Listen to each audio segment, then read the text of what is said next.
Seguimos aquí en Clarín Web TV. Estamos en comunicación con Nicolás Pizzi. Lo que veíamos recién hace unos segunditos era el trabajo de Javier Rodríguez Petersen, la biografía íntima de Alcira Argumedo, que es una de las tantas que les vamos a ir presentando a lo largo del día de hoy. Pero ahora estamos en comunicación, como les decía, con Nicolás Pizzi. Nicolás, ¿cómo estás? Buenas tardes ya. ¿Qué tal? Buenas tardes, María, ¿cómo estás? Aquí, pendientes de lo que pasa con la presidenta Cristina Kirchner, que ya votó, estuvo en Río Gallegos, lo hizo en el Colegio Nuestra Señora de Fátima y ya está viniendo hacia Buenos Aires. Cristina, mientras votó, dijo que no iba a romper la veda, sin embargo, bueno, estuvo resaltando algunos actos y algunas cuestiones vinculadas y logros que ella llamó de su gobierno, ¿no? O sea que en realidad rompió la veda. Pero más allá de eso, lo interesante es que ella habla de las primarias como la reforma política más importante que ha tenido la Argentina desde 1983. Tenemos 10 candidatos, precandidatos a la presidencia de la nación, que no están compitiendo contra nadie, con lo cual el sentido de la primaria parece desvirtuarse un poco, ¿no? Sí, exactamente, María. La primaria, digamos, tenía un fin que realmente no se pudo concretar. Al menos en lo que es candidatos a presidente, hoy no hay ninguna interna. Sí tenemos internas o primarias. Estas primarias van a servir para dirimir otras cuestiones que no tienen que ver con la candidatura presidencial. Como vos dijiste, hay 10 candidaturas presidenciales, pero no tenemos competencia entre los candidatos. Sí tenemos la incógnita de ver cuáles son los candidatos que no pueden superar el 1,5%, que como todos sabemos es el piso que se necesita para participar en el 23 de octubre. Exactamente, son unos 320.000 votos aproximadamente. Pero volvamos a Cristina. La presidenta estuvo, digamos, con muchas idas y venidas respecto de lo que iba a hacer, si iba a pelear por la reelección. Realmente el fallecimiento de Néstor Kirchner cambió todos los planes que tenía justamente el oficialismo. ¿Qué pasó? ¿Cómo fue la estrategia? Contanos un poco, recordemos cómo fueron estos últimos meses. Bueno, es así, María, como vos dijiste, Cristina mantuvo esa duda o esa intriga hasta último momento, aunque todo el mundo o todo digamos, los sectores políticos, incluso de la oposición, sabían que era la candidatura de Cristina era una posibilidad muy concreta, pero bueno, sabemos que mantuvo la intriga hasta el último día. Esto, digamos, este camino podría decirse que comenzó aquella noche en Olivos, cuando ella decide citar a los, en ese momento, 3 precandidatos a jefe de gobierno del oficialismo. Eran los ministros Carlos Tomada, el senador Daniel Filmus y el ministro de Economía Amadou Boudou.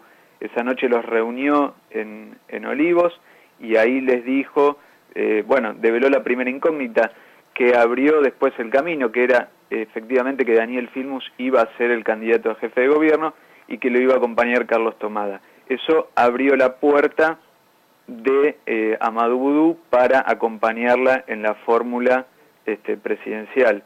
Finalmente ese anuncio de la fórmula se hizo en Olivos el 25 de junio y a partir de ese momento, bueno, arranca una campaña que la verdad se lo vio muy pocas veces juntos a tanto a Boudou como a Cristina. Vos decías recién que Cristina rompió la veda quizás con sus declaraciones después de votar ahí en Río Gallegos. Hay que decir que el comentario de los últimos días fue que justamente Cristina utilizó todos los actos oficiales para justamente hacer campaña, ¿no? Uh-huh. Y recién mencionábamos también a Amadou Boudou. ¿Qué significa la elección? ¿Por qué Amadou Boudou? ¿Por qué no Filmus? ¿Por qué no Tomada? ¿Por qué se decidió finalmente por el ministro de Economía? Bueno, digamos, como primer dato hay que decir que Boudou claramente no pertenece al riñón del kirchnerismo.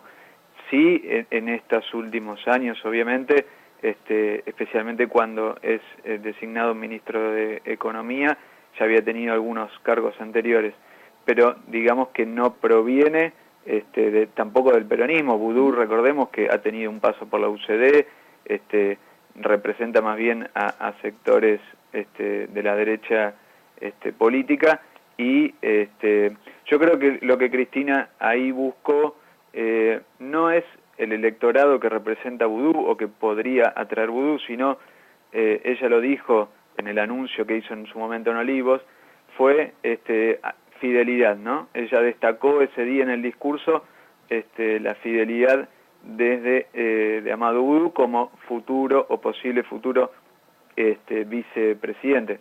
Recordemos esto último de la fidelidad, teniendo en cuenta los problemas que obviamente ha tenido Cristina con el vicepresidente Julio Cobos. A raíz del famoso voto no positivo, con la resolución 125 sobre las retenciones contra el campo, a partir de allí se quiebra la relación entre ellos dos y ahí que ella, digamos, apele tanto, pida tanto la cuestión de la lealtad, ¿no? La fidelidad, como vos bien mencionás. ¿Qué va a pasar, Nicolás, en el búnker de Cristina? Ella está viniendo para acá, está viniendo con su hija Florencia, su hijo Máximo continúa en Santa Cruz, recordemos que está allí acompañando a su mujer, que hace muy poquitos días perdió un embarazo. La presidenta estaba muy emocionada con esto de ser abuela, pero bueno, en estos momentos Máximo se va a quedar allí en la provincia acompañando a su mujer en este difícil momento. ¿Qué va a pasar aquí en el búnker cuando ella llegue a la ciudad de Buenos Aires? Bueno, como vos decías, María, Cristina, recordemos que fue